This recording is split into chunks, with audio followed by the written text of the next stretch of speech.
Two spherical bodies of same material having radii 0.2 meter and 0.8 meter are placed in same atmosphere. The temperature of the smaller body is 800 K and temperature of bigger body is 400 K.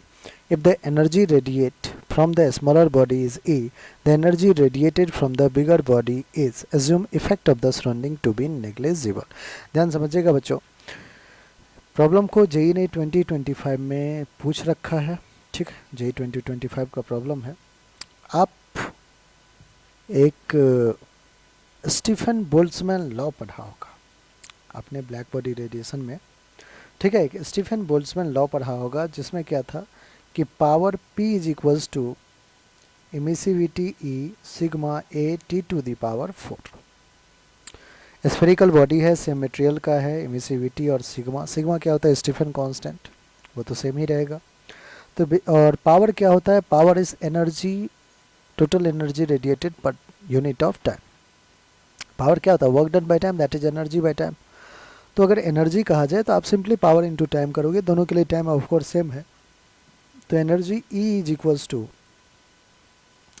E emissivity और sigma, तो दोनों body का same होगा।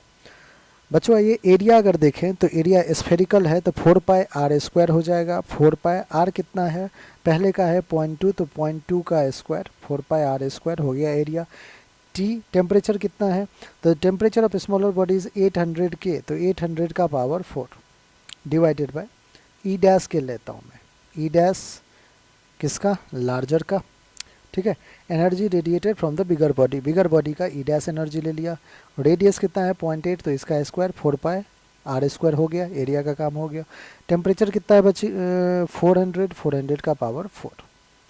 आइए solve करते हैं। 4 पाई ने 4 पाई को कैंसिल आउट कर दिया, 0.2 इंटू 0.2 इंटू 800 बाय 400 का पावर 4 कर लीजिए, डिवाइडेड बाय 0.8 इंटू 0.8। कोई दिक्कत नहीं बच्चों, पॉइंट कैंसिल, पॉइंट कैंसिल, 2 2 जा 4, 4 2 जा 8। सो यहाँ आ रहा है 1/16 और यहाँ देखिए बच्चों 0 0 0 0 कैंसिल, 4 1 जा 4 2 जा 2 का पावर 4 16, 16 बाय 16 1। सो E अपॉन ई डैश कितना आ रहा है बच्चों, 1 के इक्वल आ रहा है। तो हम कह सकते हैं कि E equals to E dash. E जो है किसके इक्वल है, ई डैश के, तो ई डैश की वैल्यू क्या हो जाएगा बच्चों, ई के इक्वल, जो कि हमारा ऑप्शन नंबर 2 है, वही हमारा बिल्कुल करेक्ट आंसर है। ठीक है बच्चों, तो इस एक्सप्रेशन को याद रखिए, आप इस फॉर्मूला को भी याद रखिए। डायरेक्ट देखिए फॉर्मूला पुटिंग जो है प्रॉब्लम पूछा था स्टीफन बोल्ट्जमैन कांस्टेंट लॉ से।